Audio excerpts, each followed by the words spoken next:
Assalamualaikum warahmatullahi wabarakatuh. Bismillahirrahmanirrahim. Sebentar lagi akan saya mulai ya kelasnya. Mbak Wat udah dengar suara saya belum?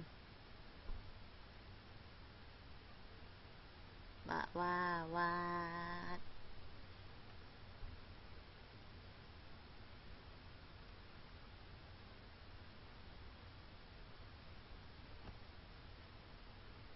Ya, jadi hari ini saya mau mengajarkan tentang CorelDRAW sama tentang PowerPoint, tapi PowerPointnya cuman sedikit. Soalnya nanti UTS-nya kita tentang PowerPoint. Ini yang saya ajarkan PowerPoint hari ini, insya Allah akan menjadi kisi-kisi kita nanti. Jadi yang saya ajarin hari ini insya Allah akan ada beberapa yang saya keluarkan di UTS-nya. Yang lain bisa kedengeran suara saya nggak selain Mbak Wawat?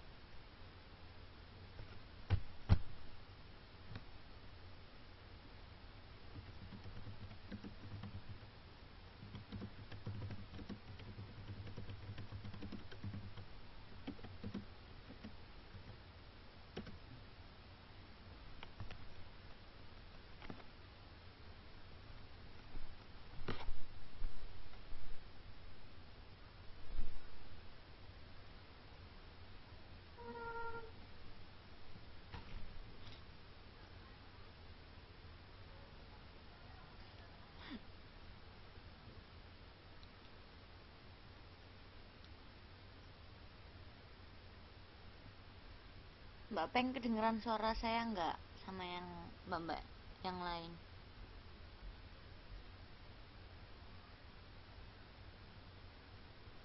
Berarti sinyalnya Mbak Wawat ya.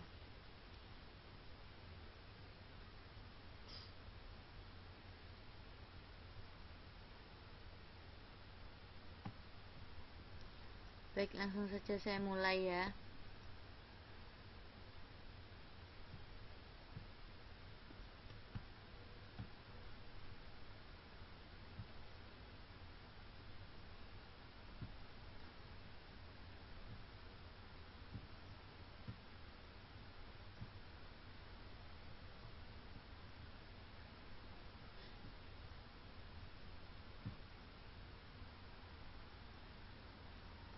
Assalamualaikum. Ya, jadi kita hari ini mau belajar Corel.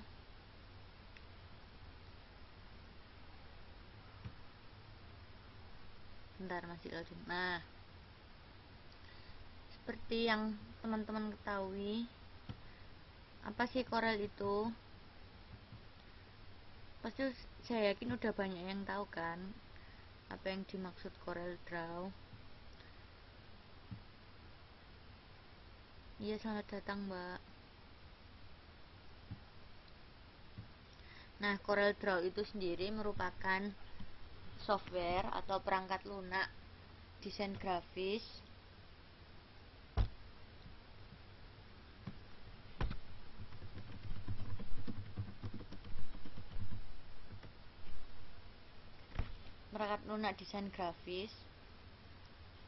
yang nantinya itu bisa kita pakai buat ngedit foto, terus buat ngedit, bikin desain undangan, desain banner, bikin desain logo. Contohnya kayak bikin desain logonya IM3, terus desain logonya Pertamina, kayak gitu, dan yang lain-lain seperti itu.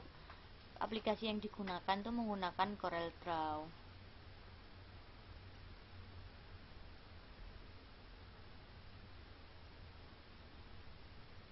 Selain itu,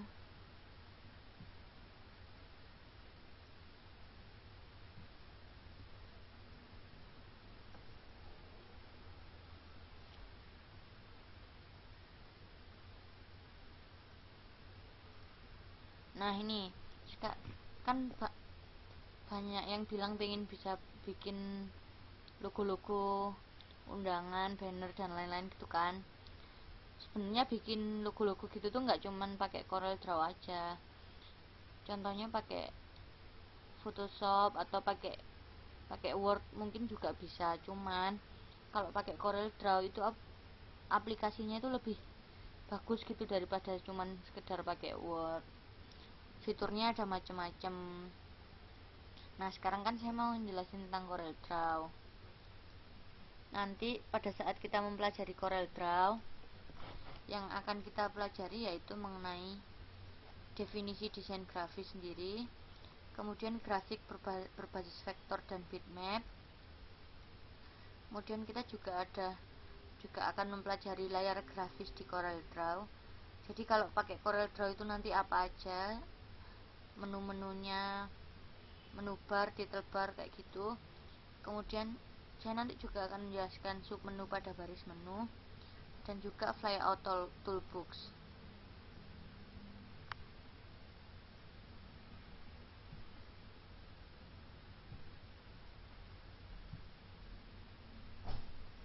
Nah, tadi kan saya jelasin kalau saya nanti mau menjelaskan apa sih desain grafis itu. Nah, desain grafis ini, kalau Mbak Wawat masih nggak kedengeran suara saya, ini ya Mbak ya, ini ada kata-katanya. Desain grafis adalah suatu bentuk komunikasi visual yang menggunakan teks atau gambar untuk menyampaikan informasi atau pesan. Contohnya apa? Contohnya tagline-tagline yang ada di banner-banner jalan-jalan gitu. Atau mungkin kalau kita lihat spanduk-spanduk atau iklan di jalan, itu kan ada yang contohnya always inspiring more atau slogan-slogan kayak gitu. Nah, itu contohnya desain grafis. Bentuk komunikasi visual yang menggunakan teks atau gambar untuk menyampaikan informasi atau pesan. Kemudian CorelDRAW bisa download Mbak di Google. Download CorelDRAW kayak gitu. Ketik aja di Google, download CorelDRAW. Kemudian prinsip-prinsip dasar dari sebuah desain grafis itu ada macam-macam. Yang pertama yaitu meliputi keseimbangan. Iya, harus install. Kalau CorelDRAW itu sama kayak Photoshop, sama kayak AutoCAD gitu, software lain terpisah dari Office. Jadi kalau misalnya nanti teman-teman pulang ke Indonesia mau buka usaha percetakan gitu, bikin undangan, bikin banner dan lain-lain, itu bisa pakai CorelDRAW seperti itu. Kalau misalnya ada yang mau nikah nih, kayak Mbak Wawat gitu kan mau nikah, undangannya bisa bikin, ya selamat datang Mbak, kan misalnya Mbak Wawat tuh mau nikah, itu bisa undangannya didesain sendiri pakai CorelDRAW gitu. Mungkin pakai aplikasi-aplikasi yang komik-komik gitu. Jadi nanti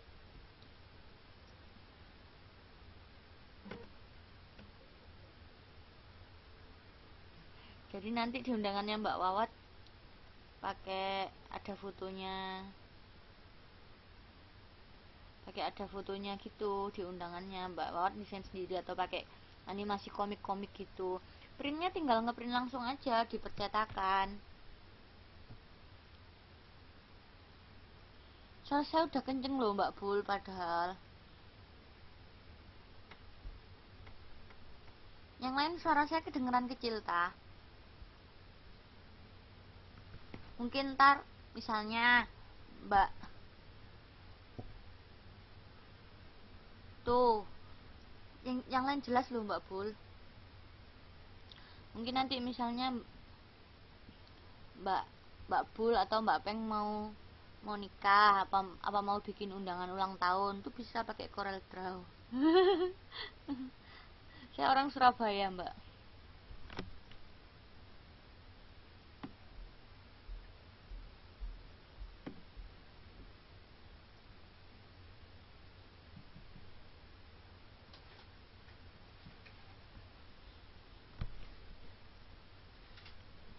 Nah, prinsip-prinsip dasar dari desain grafis itu meliputi keseimbangan atau balance, ritme, tekanan, proporsi dan kesatuan. Contohnya nih, aplikasi buat CorelDRAW, cover buku, desain teaser, desain banner, dan kartu undangan.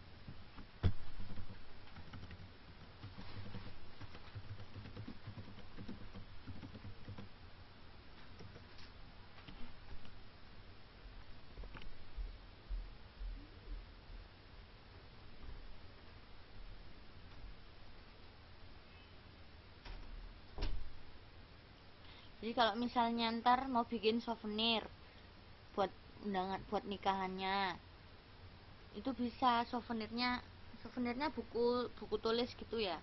Itu bisa nanti covernya mbak-mbak sendiri yang desain. Kayak gitu. Pakai CorelDRAW. Nih, desain teaser, desain banner, kartu undangan, cover buku.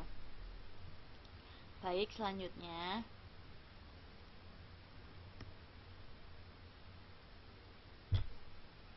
nih, terdapat dua metode yang dapat digunakan untuk membuat satu desain grafis.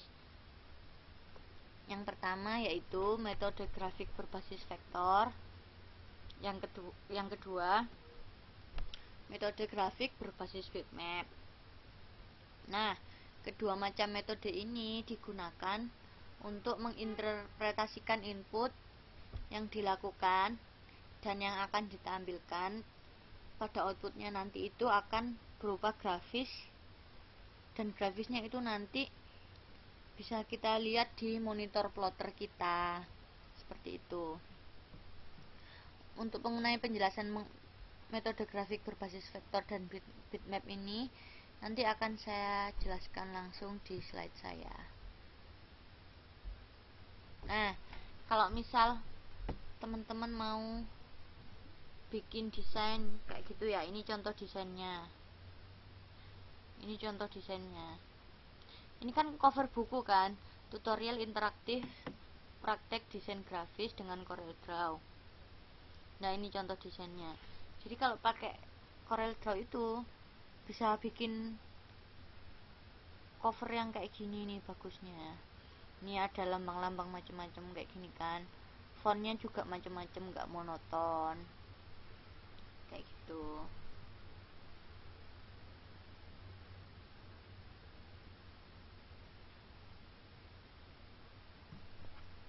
CorelDRAW itu aplikasi yang tidak include di Microsoft Office.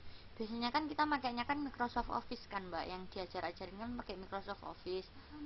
Contohnya Microsoft PowerPoint. Iya, semacam aplikasi. Biasanya kan kita pakai PowerPoint, Word, Excel gitu kan. Lah kalau CorelDRAW ini kita download dulu, kemudian install di laptop, ntar baru bisa makainya. Kalau mbak udah install CorelDRAW, ntar bisa bikin logo-logo gitu. Contohnya nih, logo Pertamina.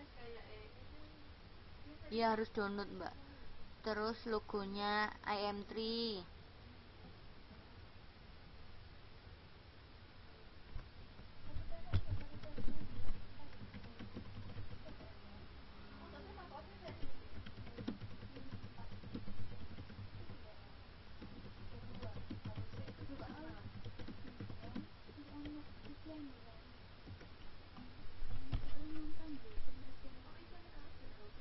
Nah, logo IM3, logo Pertamina kayak gitu kan. Terus misal mbak mau bikin usaha gitu ya, mau bikin usaha kan biasanya ada di surat kan ada yang namanya kop surat gitu kan. Lah di kop surat biasanya kan melampirkan logo usaha atau logo perusahaan gitu kan. Lah mbak bisa kalau misal nanti mau bikin usaha bakery atau usaha apa, itu bisa bikin logonya pakai CorelDRAW, terus kemudian ditulis di kop surat, terus ditaruh di tokonya ntar seperti itu. Selanjutnya, nah ini bedanya metode bitmap sama metode faktor. Ini ya secara visual bedanya kayak gini. Kalau metode bitmap kelihatannya kan agak lebih buram gitu ya, bentuknya kayak titik-titik buram gitu di sini. Kalau metode vektor kayak gini, nanti pakai vektor x, y, z kayak gitu. Ada ordinat, ada aksis kayak gitu. Itu kalau metode vektor. Penjelasan kata-katanya saya akan jelaskan. Nah, metode bitmap itu secara tekniknya disebut juga dengan raster atau metode komputer yang menampilkan gambar dalam bentuk kumpulan titik-titik atau sekumpulan kotak-kotak kecil yang biasa disebut juga dengan pixel. Jadi bitmap itu kumpulan dari titik-titik gitu kan, tadi kan agak lebih buram gitu kan, titik-titik gitu. Atau bisa juga sekumpulan kotak-kotak kecil mapping yang biasa disebut juga dengan pixel. Ini kan bitmap. Lah, yang kotak-kotak kecil ini namanya mapping. Seperti itu. Kalau metode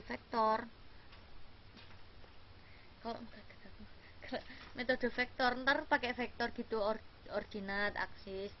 Kalau metode bitmap kumpulan dari mapping atau titik-titik dot kayak gitu, ntar jadi membentuk sebuah gambar kayak gini.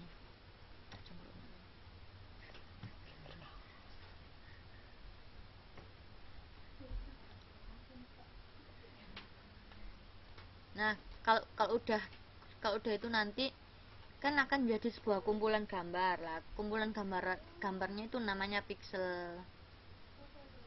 Nah, jadi kalau teman-teman tahu misalnya ada kamera 8 megapiksel gitu ya.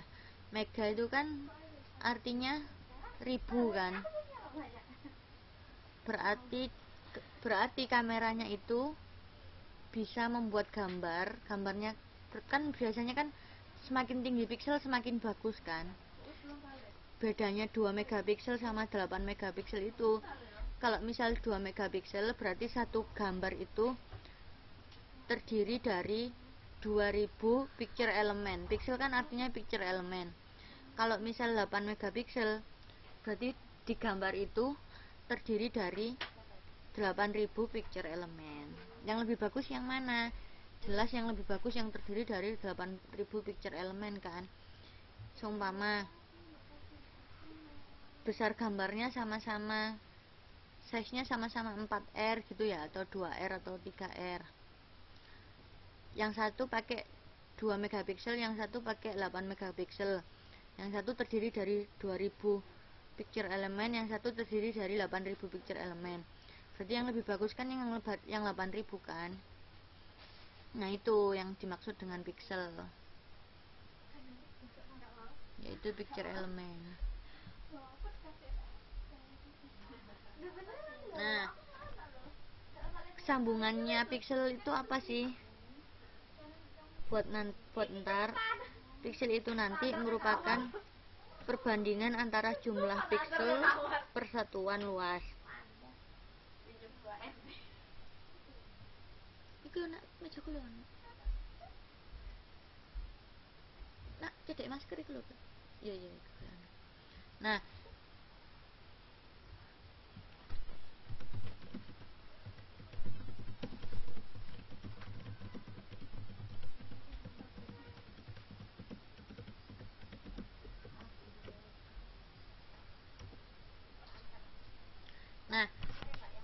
hubungannya pixel sama logo apa sih? Kok pixel sama resolusi?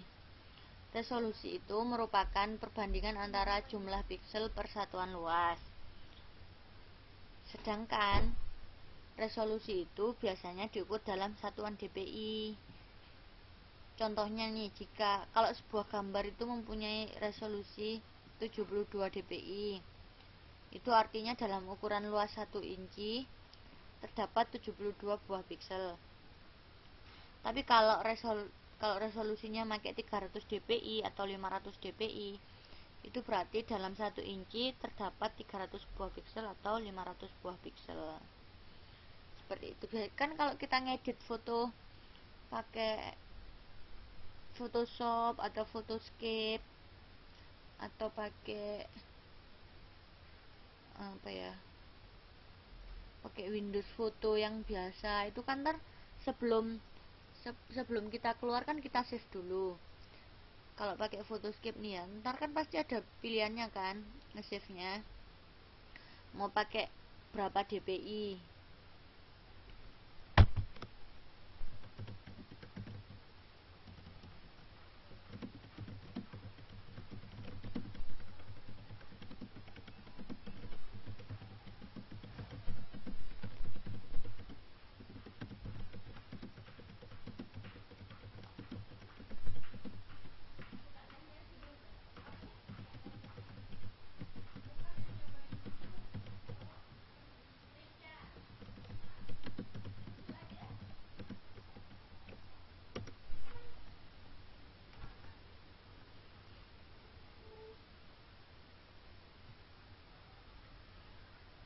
Jadi nanti harapan saya, kalau saya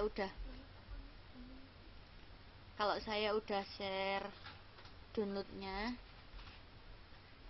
link downloadnya, nanti jangan lupa diinstal ya. Kalau udah diinstal, ntar kan bisa tuh, udah mulai, nanti saya ajarin kan gimana cara bikin logo, nanti dipraktekin. Kalau udah dipraktekin kan bisa nanti nyoba ngedit apa, coba bikin logo apa.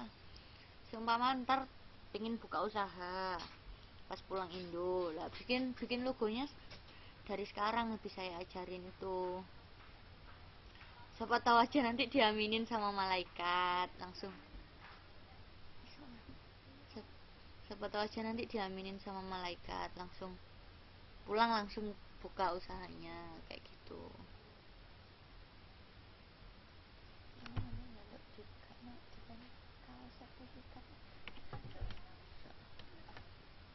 Kayak gitu.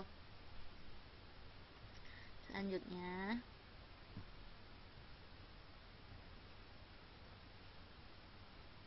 nah tapi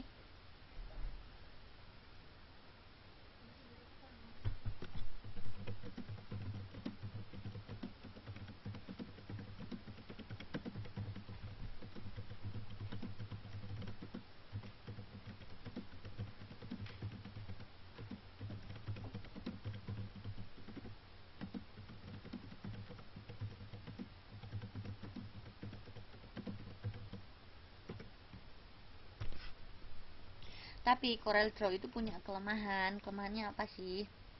Sifat gambar rasternya itu bergantung pada resolusi. Jadi hasilnya Corel Draw itu bergantung banget pada resolusi. Oleh karena itu, gambar dengan resolusi rendah akan sulit untuk diubah menjadi gambar beresolusi tinggi. Kalau misal pakai Photoshop gitu kan masih bisa sih, resolusinya rendah terus diedit jadi resolusinya tinggi gitu kan bisa.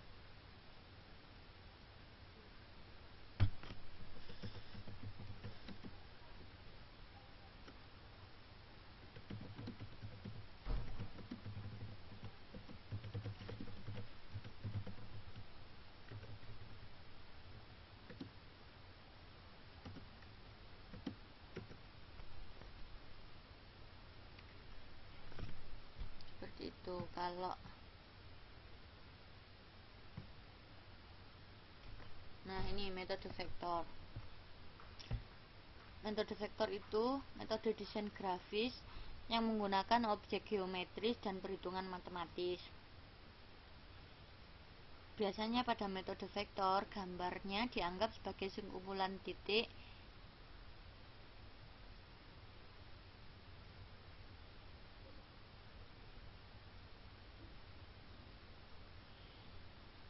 yang mempunyai koordinat tertentu.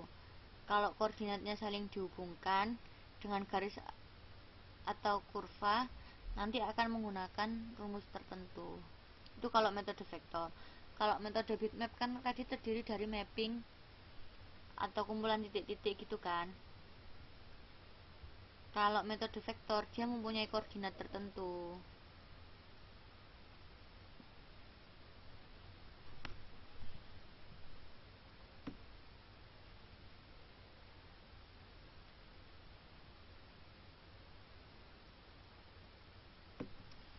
jumlah resolusi yang besar itu bisa sampai 1000 dpi, itu juga udah bagus kalau 1000 dpi. Kalau pixel yang bagus itu 8 megapiksel ke atas yang bagus. Jadi kalau kameranya masih 2 megapiksel terus 1,3 itu masih belum bagus. Tapi kalau udah 8 megapiksel ke atas itu resolusinya bagus.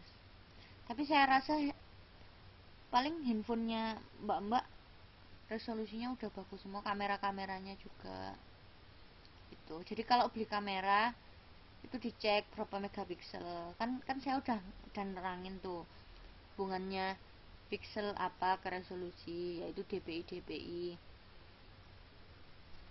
seperti itu.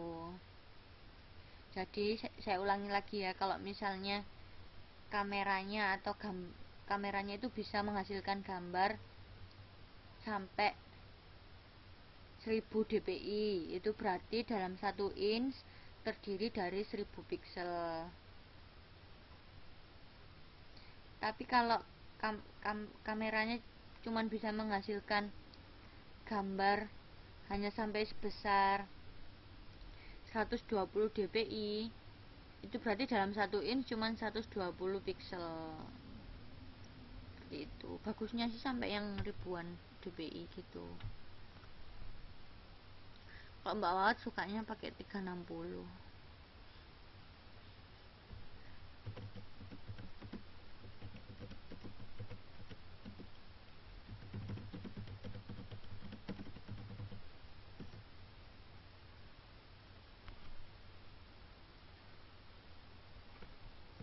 Selanjutnya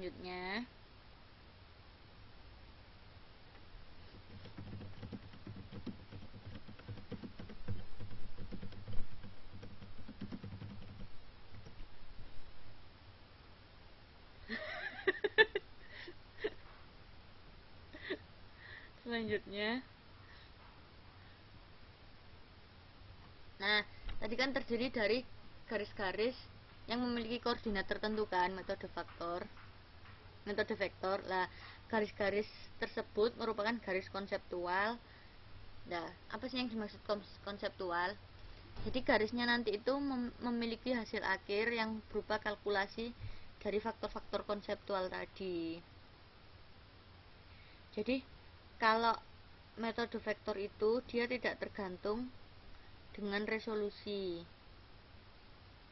Soalnya di metode vektor kan gambar grafisnya kan berbasis vektor, sehingga bisa dibuat lebih kompleks lagi.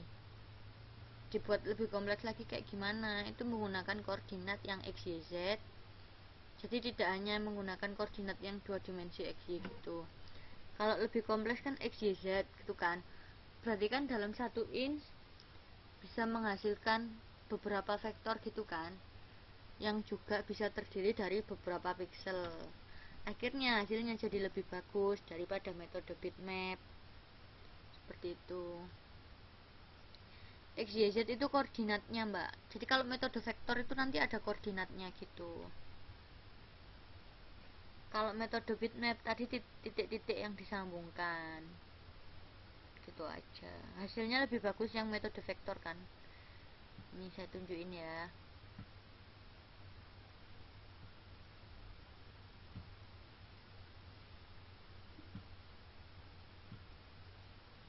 Nah ini kan metode bitmap kan, ini metode vektor. Kalau x, y, z itu koordinatnya. Jadi nanti kita bisa ngatur koordinatnya gitu. Kalau metode bitmap itu cuman berupa titik-titik atau kotak-kotak aja. Ya ini agak burung kan hasilnya bitmap. Kalau vektor kan hasilnya lebih bagus, soalnya lebih kompleks dan pikselnya juga lebih banyak. Dalam 1 inch itu lebih banyak piksel di metode vektor daripada di metode bitmap. Seperti itu mbak.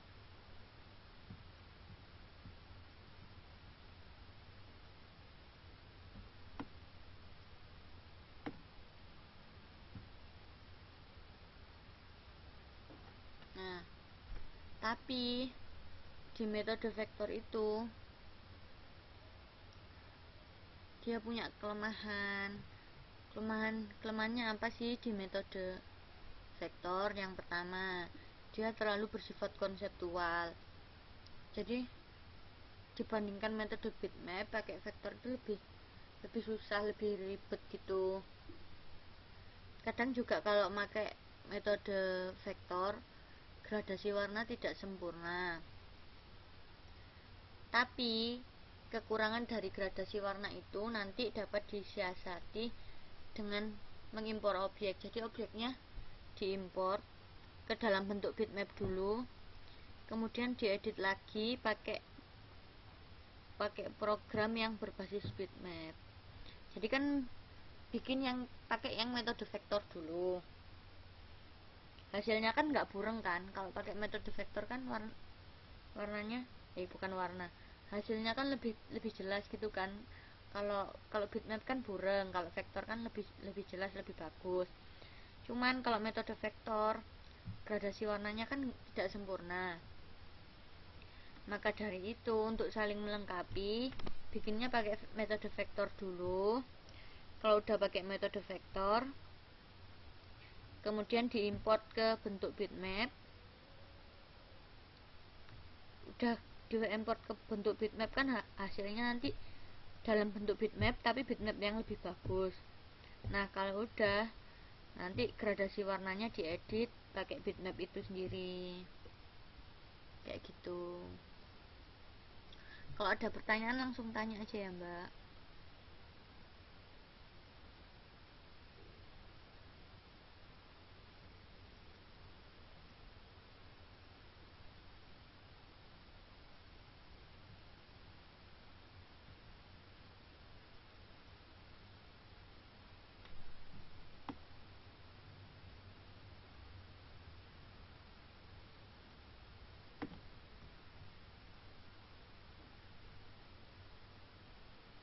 Nah, selanjutnya, selain pakai CorelDRAW, itu kita juga bisa pakai software lain buat bikin banner, bikin desain sertifikat, bikin desain cover buku dan lain-lain. Itu kita juga bisa pakai Macromedia Freehand, kemudian OpenOffice atau Adobe Illustrator, seperti itu. Kalau Photoshop itu lebih ke ngedit foto, tapi juga bisa dipakai bikin edit cover gitu, juga bisa pakai Photoshop. Tapi kalau CorelDRAW dia bisa lebih spesifik ke bikin logo-logo. Pokoknya yang screennya putih terus kita langsung bikin logo, itu bisa lebih bagus kalau pakai CorelDRAW. Tapi kalau mbak-mbaknya mau bikin cover atau undangan yang mau pakai foto, terus fotonya misalnya nih, fotonya mbak-mbak ya, ini foto pas di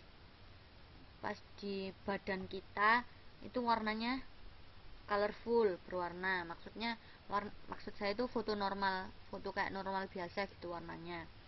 Cuman belakangnya mau dibikin hitam putih, lah itu pakai Photoshop.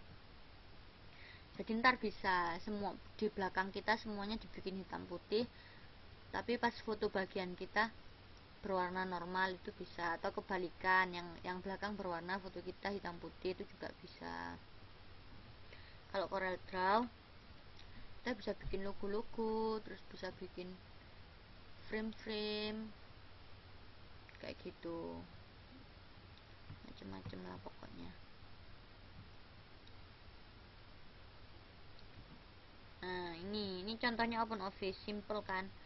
Kalau CorelDRAW itu biasanya lebih rumit gitu daripada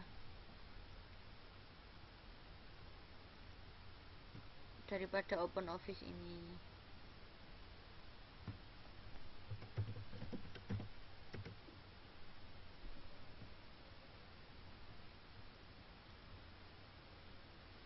Nah, ini kalau kita buka open office ini sama aja, ngeliatnya kan kayak hampir mirip kayak Word kan, cuman bedanya ini lebih spesifik ke gambar-gambar gitu daripada Word. Ini kita juga sama punya file edit view ini juga sama kayak Word, sama kayak PPT. Kita juga punya menu bar, ini juga sama. Ini ada cut, ada copy paste, ada undo redo, terus ada save. Di sini sama, cuman di sini nih pilihan insertnya lebih banyak. Kalau di Word kan paling cuma clip art, terus auto save gitu-gitu kan. Nah ini kita bisa main titik-titik gitu juga.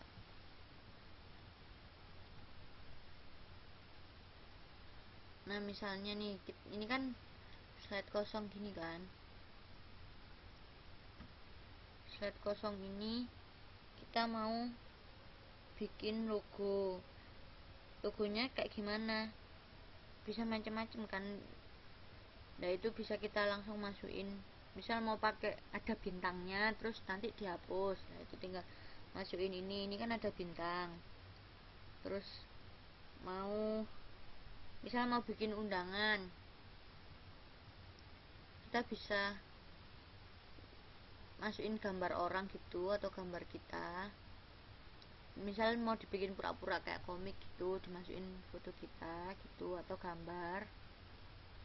Terus dikasih kayak tulisan, ada tulisan komiknya gitu di sini. Itu nanti tinggal ditambahin ini kayak gitu.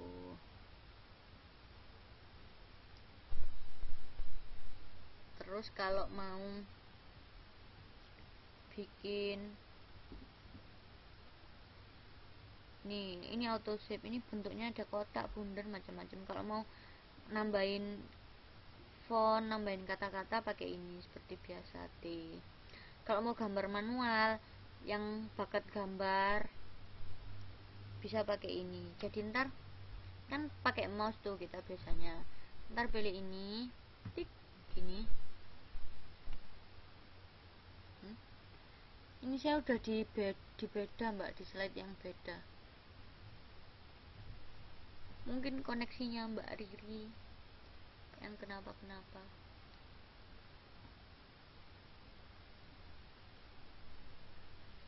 Nah misal nih mbak-mbaknya bakat gambar, bisa gambar sendiri, mau bikin gambar tulisan yang bentuk-bentuknya kayak graffiti gitu-gitu, itu bisa milih ini, gambar pensil ini dipilih. Terus ntar mbak ngarahin sendiri pakai mouse. Misal mbak mau gambar karikatur atau mau gambar animasi orang kayak gitu, buat dibikin kaos atau buat dibikin kado, itu bisa pakai ini, gambar sendiri pakai yang manual ini. Kalau mau ganti warna atau nyari ketebalan garis, misal pakai bikin kotaan atau bintang gitu ya, kan ada ketebalan garisnya. Misal ketebalan garisnya mau diganti ini, atau mau ganti model garisnya bisa diganti di sini, nanti pakai garis putus-putus atau garis lurus kayak gini. Putus-putusnya ada yang putus-putus panjang kecil, panjang kecil, panjang kecil kayak gitu. Kalau garis lurus tetap pakai ini. Kalau mau ganti model garis, ini tinggal diklik-klik gitu, dicari di bawahnya. Kalau di garis-garis di sini nih udah otomatis kayak nyusit gitu mbak. Kalau ini di sini sudah bentuk kotak kayak gini emang dari sananya.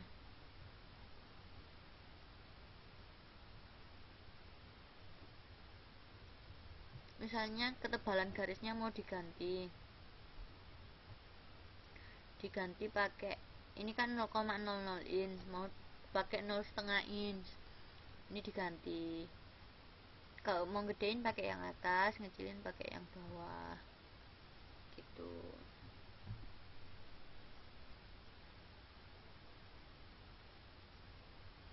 Kalau mau ganti warna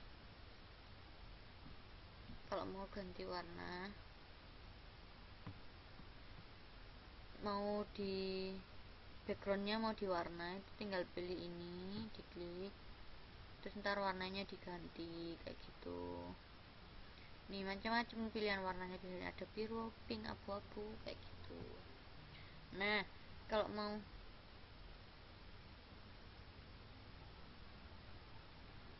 modify ini buat ngemodif yang gambar kita, ini nanti ada pilihannya kayak gitu. Ini open office saya jelasin cuman sedikit aja kok, cuman gini aja kan. Nanti kedepannya kan kita makainya Corel Draw, nggak pakai open office gitu. Lanjut ya, ini saya lanjut.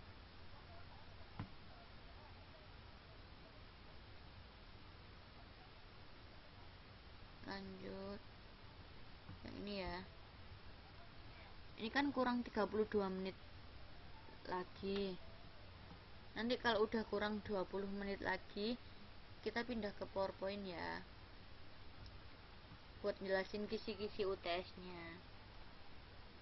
Nah ini kalau pakai Macromedia Freehand, ini seperti biasa kotak kosong ini, new sheets nya. Kalau pakai Macromedia Freehand, ini kan udah ada kotak kosong, ntar tinggal pilih aja mau pakai tool mana. Misal mau bikin logonya IM3, logonya IM3 kan ada bunder-bunder gini kan di atasnya. Lah itu pertama kita bikin bundernya dulu yang gampang. Ini kan ada logo, ada gambar bunder ini kan. Nah ini gambar bundernya diklik, terus ntar nanti bisa diarahin.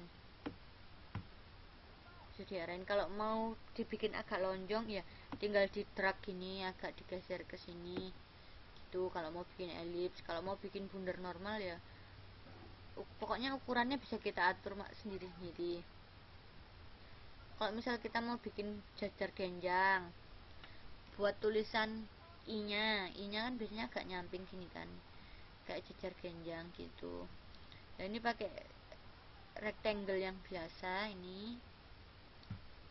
Kalau setelah rectangle yang biasa dipilih, ntar kan diklik-klik 2 kali, ini kan ada gambar rotary gitu kan. Jadi nanti bisa diputer jadi miring. Misal lurus, terus mau diiringin lurus gini, terus mau diiringin jadi gini, berarti sudutnya kan sekitar 45 derajat. Berarti diputer 45 derajat ke kanan. Jadi yang lurus gini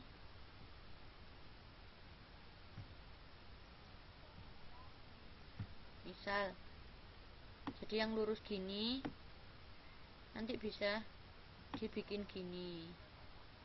Nah bikin gininya kayak gimana, nanti ada rotary-nya itu nanti kan pas udah gambar, udah pakai menu kotaan, seumpama ini menu kotaan ya, terus ntar diklik 2 kali kan, klik 2 kali kan ada pilihan kan buat geser-geser, buat muter. Lah itu nanti kalau ada pilihan puter, ada gambar buat muter, itu tinggal bisa diklik, terus diganti sudutnya jadi 45 derajat ke arah kanan, atau langsung ini terus nanti diputer ke sini aja, nanti hasilnya jadinya gini. Oke. Gini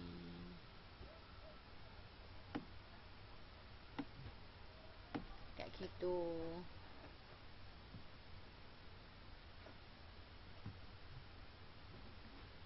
Nah ini kan juga fungsinya macam-macam kan, jenis pensilnya pun juga ada macam-macam. Ada yang kayak model kayak pensil tinta gini, atau kayak yang sembur-sembur kayak pakai pipet gitu. Ini kan sembur-sembur, kalau kayak pakai pipet kan gambarnya kan sembur-sembur gitu. Atau ada yang pakai kuas-kuas, atau pakai pensil biasa, itu nanti tinggal pilih, cobain satu-satu. Cuma ini Macromedia Freehand, nanti kalau Corel Draw lebih lengkap lagi. tapi overall biasanya sama aja sih fungsinya. Terus kalau salah mau ngapus tinggal pilih yang ini buat ngapus gitu. Contohnya ini kan kayak gini, kan hampir sama kan, ini ada pensilnya, terus mau ngapus pakai ini eraser, terus langsung hapus. Sama Corel Draw, Photoshop juga ada kayak gituan, hapus. Kalau ngedit Photoshop gitu ya, ngedit foto pakai Photoshop, terus salah ngeditnya mau ngapus tuh bisa dihapus. Mau ngedit foto yang nggak ada mukanya gitu bisa dihapus kayak gitu.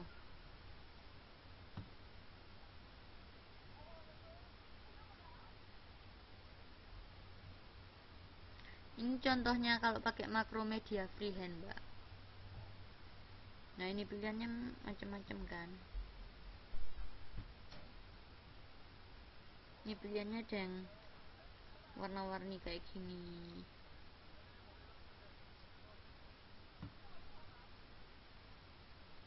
Ini kalau pakai Adobe Illustrator. Nah, sama aja kan, hampir sama kan.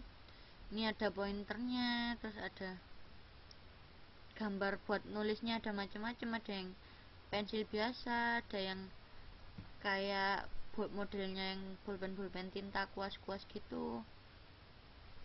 Ini kuas, ini yang modelnya kayak pulpen tinta. Terus ada yang model-model pipet gitu.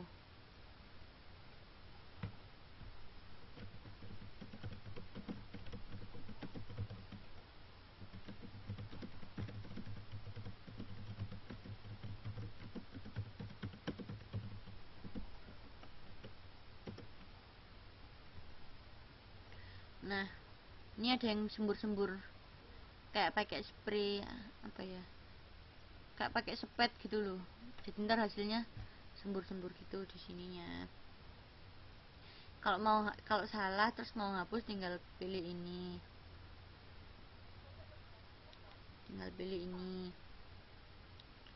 terus ini kan ada gambar kaca pembesar ini kan, gunanya buat apa? Buat ngezoom ngelihat gambarnya. Ini misal ada yang kecoret dikit mau dirapiin tuh pakai ini, zoom ini.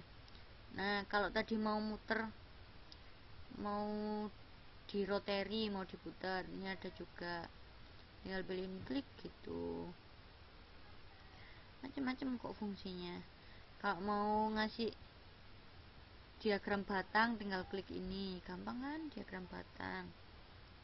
Terus kalau mau bikin kotaan tinggal klik ini, atau gak cuman kotaan aja, bangun ruang gitu, atau bangun yang 2 dimensi, tinggal klik ini. Kalau salah langsung dihapus kayak gitu. Kalau ada pertanyaan langsung tanya ya.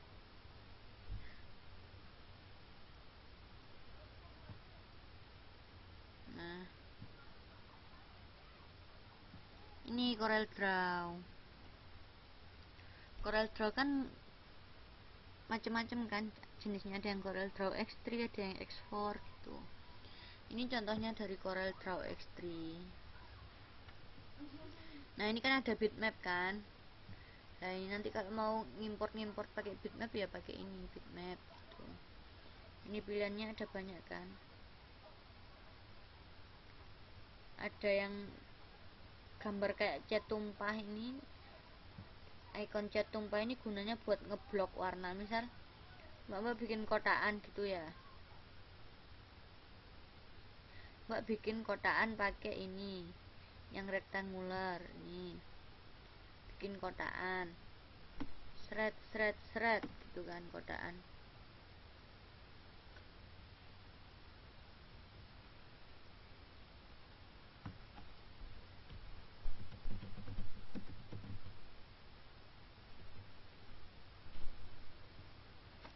Kalau udah punya kotaan,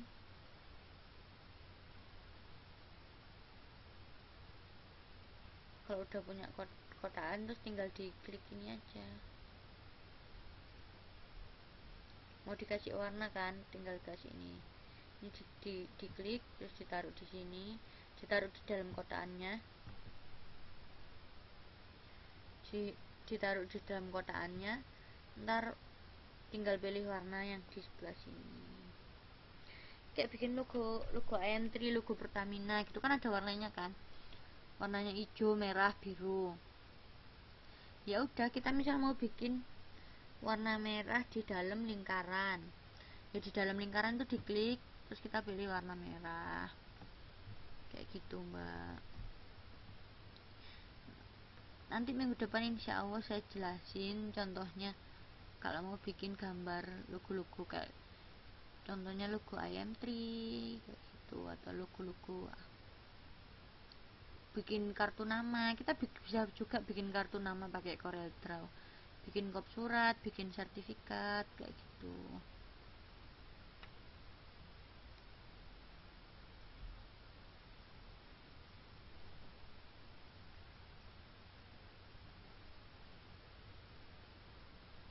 Nah, ini bisa juga diatur ukurannya. Misal kita mau bikin sertifikat yang pakai kertas A4 tuh misal biasanya berapa inch, itu bisa diatur. Ini misal unitnya diganti cm juga bisa diganti. Ini diklik ini, terus ditulis di sini kita mau bikin, misal kita mau bikin kartu nama 10 cm, ya udah diganti aja di sini 10 cm. Atau langsung mau pakai format kertas yang A4 A5, ini tinggal diganti aja letter, diganti jadi A5 atau A4 kayak gitu.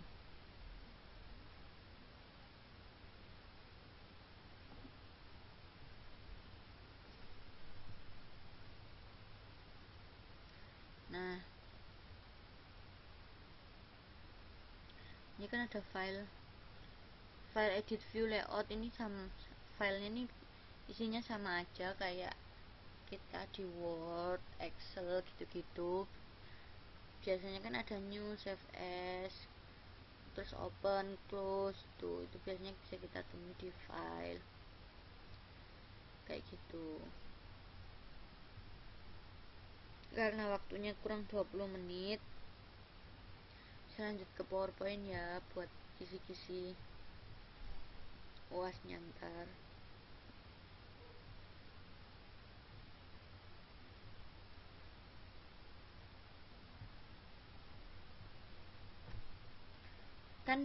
Kan saya diberitahu sama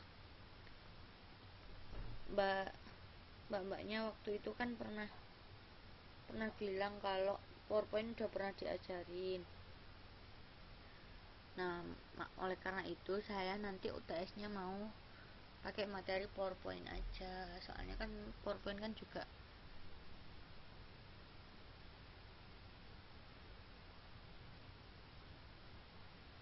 beda. Nanti contoh-contohnya pakai 2010 kok mbak, ini cuman penjelasan gini aja. Misal nih mau presentasi, terus mau bikin slide, mau penjelasan, mau jelasin tentang produk gitu, atau misal kita ikutan lomba terus harus presentasi, nah itu presentasinya pakai PowerPoint aja. Nah, biasanya kita kalau pakai PowerPoint kan harus tahu kan menu-menu di dalam PowerPoint itu apa aja, contohnya file, edit, terus view, format kayak gitu. Nah, kemudian juga kita akan mengetahui gimana sih cara memulai PowerPoint, terus PowerPoint itu apa, terus aplikasinya buat bikin presentasi yang bagus kayak gitu. Kalau tampilan aplikasi PowerPoint itu sendiri biasanya terdiri dari title bar, menu bar, toolbar, area slide, outline, dan taskpane. Title bar, menu bar tuh yang di atas PowerPoint kayak biasanya, kayak file, menu, edit, view gitu-gitu. Kalau area slide itu ya yang di tengah ini namanya area slide, tempat buat kita ngetik-ngetik. Oke, selanjutnya kalau mau mulai PowerPoint kan saya rasa teman-teman yang lain pasti udah bisa kan, melalui start menu sama shortcut Microsoft PowerPoint. Jadi saya skip aja ya.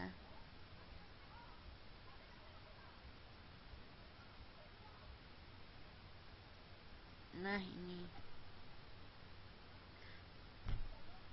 kalau ini contoh tampilan PowerPoint versi laptop saya.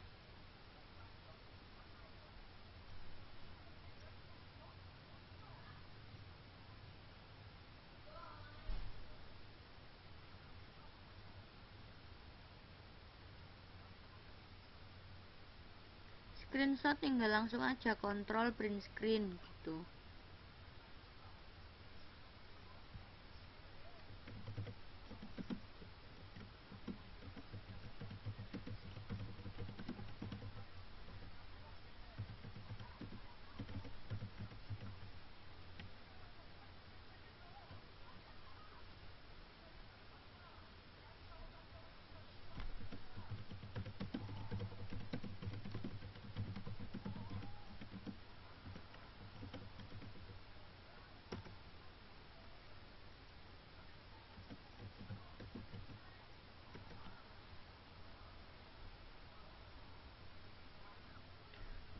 Nah, ini kan contoh tampilan PowerPoint versi laptop saya. Laptop saya ini pakai versi 2010. Jadi kalau teman-teman mau nyoba silahkan. Kan file new. Kalau file new kan ada banyak pilihan. Ini kalau mbak-mbak yang lain kan biasanya bikin PPT pakai blank presentation gini kan. Nah, ternyata PowerPoint itu punya berbagai macam fitur, ada templatenya macam-macam gitu. Jadi mbak tinggal pilih aja. Kalau misal mau bikin kalender pakai PowerPoint bisa ini. Terus mau bikin sertifikat, tadi kan ada yang bilang mau bikin sertifikat kan, itu pakai PowerPoint juga bisa. Ini ada pilihannya award certificate. Mau bikin kartu undangan pakai PowerPoint juga bisa nih, invitation. Mau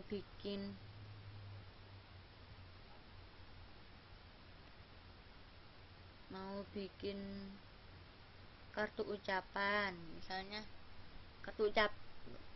kita mau bikin kartu ucapan selamat menempuh hidup baru buat Mbak Wawat, tuh bisa pakai ini greeting card seperti itu. Terus misalnya kita juga mau bikin presentasinya,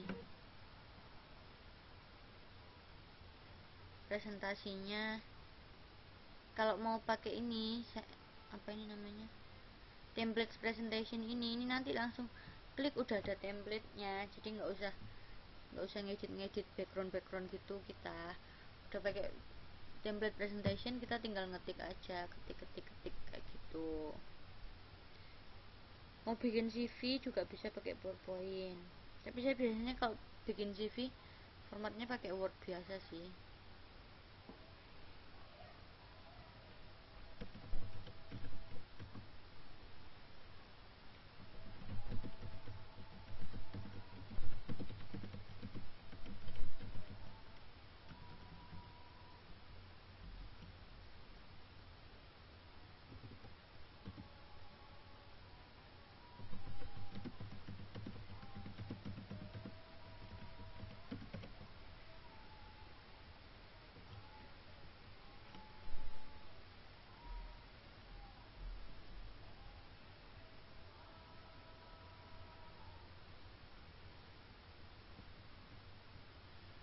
Nah, kalau misal mau bikin diagram kayak ini, gambar-gambar buat daur ulang atau rantai makanan, misalnya ada tugas biologi bikin rantai makanan atau daur ulang sampah, itu bisa pakai ini templatenya, diagram kayak gitu. Ini macam-macam templatenya.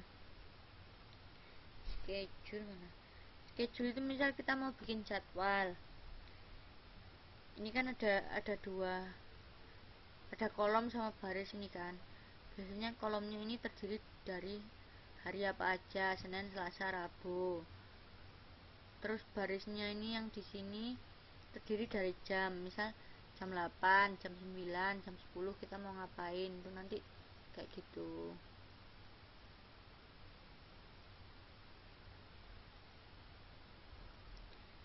Kayak gitu. Kalau bikin jadwal bisa pakai schedule. Bikin kalender, kita mau bikin reminder ntar tanggal 28 ada acara, tanggal segini ada acara, itu bisa. Di Microsoft Word juga ada feature kalender kok.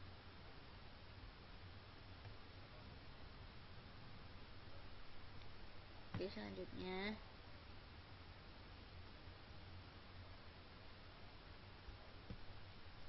bentar ya, masih loading. Nah, ini contohnya kalau pakai presentation. Ini ada macam-macam kan slide-nya.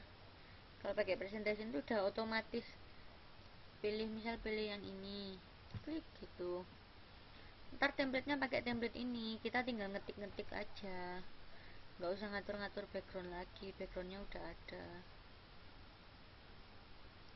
Misal mau bikin ini kan kayaknya lebih macam-macam gitu kan warnanya, lebih macam-macam gitu kan fiturnya, ya udah tinggal pilih template yang ini. Kalau ini di digital picture frame itu bisa pakai video juga, ini juga bisa pakai video.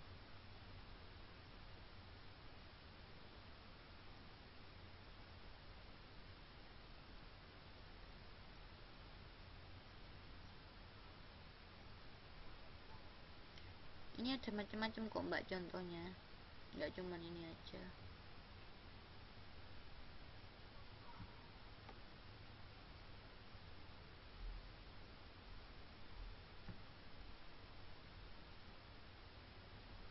Ini buat kalau mau bikin album.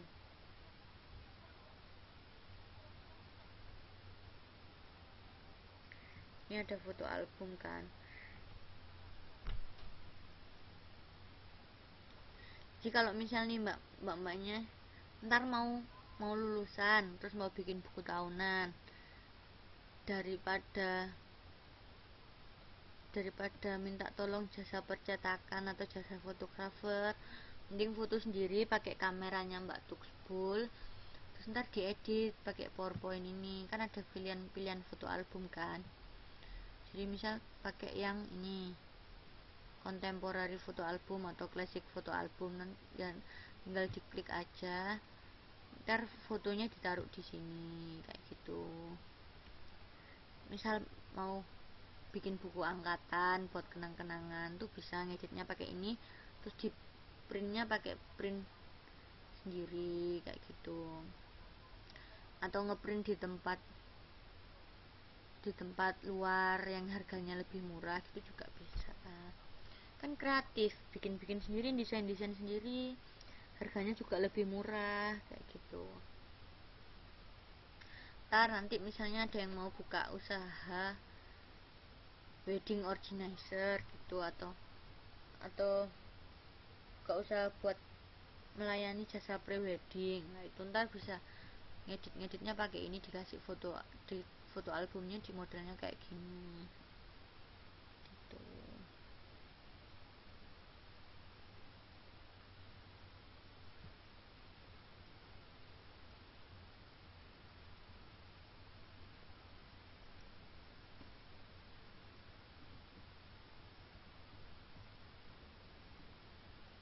Nah, ini kan tampilan PowerPoint versi saya. Ini nanti kalau teman-teman mau ngemasukin video pakai PowerPoint, ini tinggal dipilih aja. Ini kan ada 6 pilihan kan. Kalau teman-teman mau masukin video tinggal diklik ini. Kalau mau masukin foto tinggal diklik ini kayak gitu. Saya jelasin di selanjutnya ya. Ini buat ngatur background. Bentar.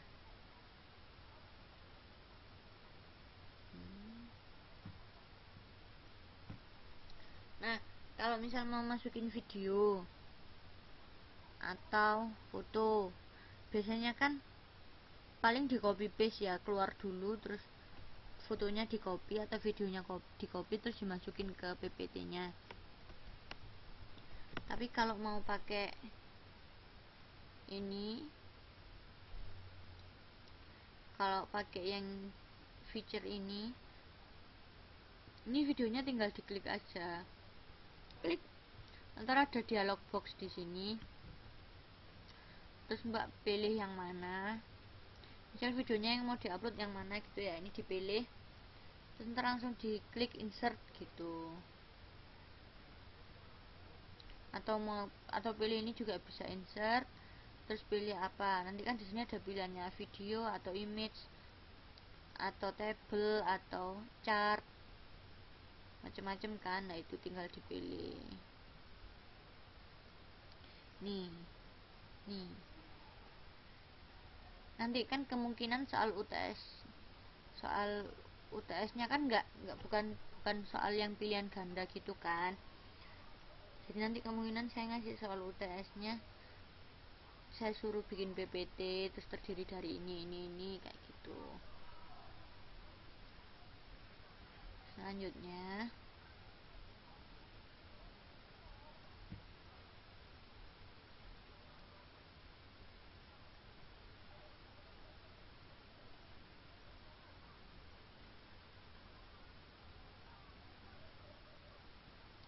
ini kalau mau pilih background tinggal gampang kan, ada pilihannya home, insert, design.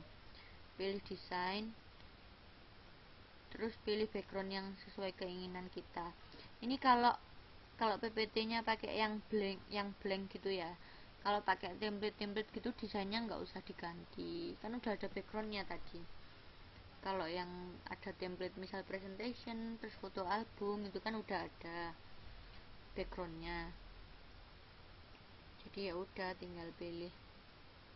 Jadi ya udah, kalau mau pakai background yang ada di sini pakai yang blank aja. Nah background yang ini itu kita bisa pakai background yang beda-beda di setiap slide-nya. Gimana caranya? Kalau udah pilih ini, misal kalau saya kan sukanya yang warna-warna cerah biru muda gini kan. Nah ini kalau udah dipilih ini, kita klik kanan terus pilih di apply to selected slide.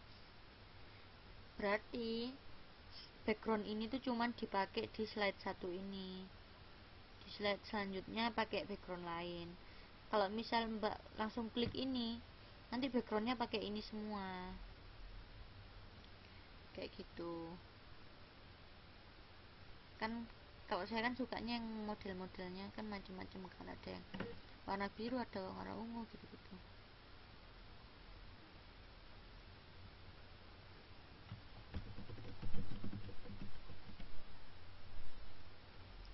Oh, semua background sama bisa kok, langsung klik aja, nggak usah klik kanan, langsung klik gitu. Enggak, ini otomatis kok mbak yang klik ini, ntar backgroundnya jadi biru semua satu PPT. Cuman ya benar yang pertama biasanya beda kayak gitu.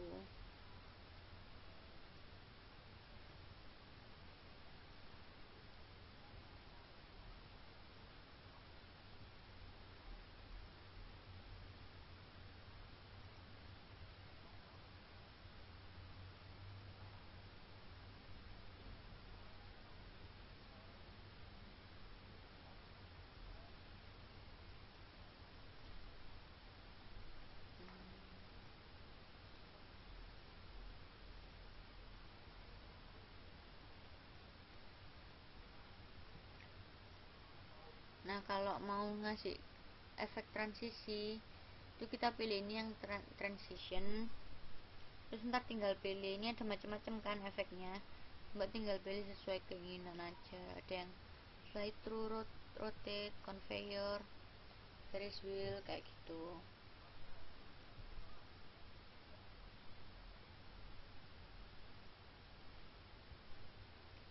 Misal mau bikin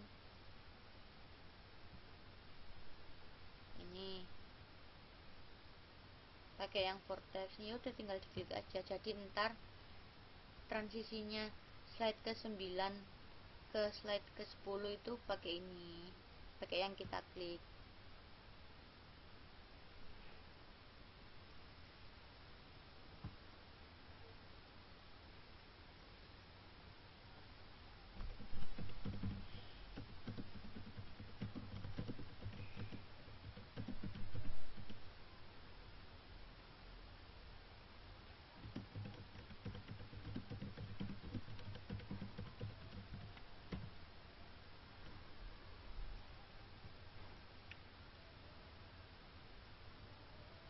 Terus kalau misal mau transisi yang slide ke-6 sama slide ke-7 ini beda, ya udah tinggal pilih aja, misal mau pakai honeycomb.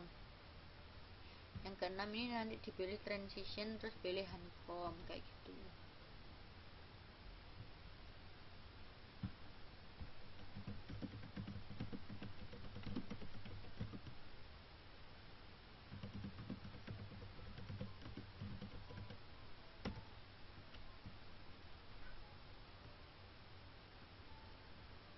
Animasi sama transisi itu tergantung sesuai keinginan kita. Kalau nggak ada aturan formatnya itu terserah, tapi kalau ada aturan formatnya, misal dibuat bikin tugas sosiologi atau tugas biologi gitu, ada format tertentu, atau misal tugas dari saya ada format tertentu, itu berarti harus mengikuti format dari saya. Tapi kalau misal nggak ada format, ya udah sesuai keinginan mbak masing-masing aja. Nah, selanjutnya ini kan menu insert, ada macam-macam, insert video, insert tabel, insert gambar sesuai yang saya jelaskan tadi. Selanjutnya smart art. Nah, ini kalau misal mau bikin misal susunan organisasi, itu bisa pakai smart art ini. Pokoknya langsung pilih insert terus smart art ya. Terus mau bikin yang poin-poin per poin tuh pakai smart art ini. Kalau mau slide-nya mau dikasih animasi, tinggal pilih animasi ini, diklik, terus pilih pilihannya kayak gimana. Nah, karena waktunya tinggal 30 detik lagi, jadi sebentar lagi kelas kita berakhir ya. Semoga pelajaran yang saya ajarkan hari ini bisa bermanfaat buat mbak-mbak semua. Kalau lagi banyak tugas, semangat buat tugasnya. Semoga dilancarkan semua urusannya, tercapai semua keinginannya, amin. Akhir kata saya ucapkan wassalamualaikum warahmatullahi wabarakatuh.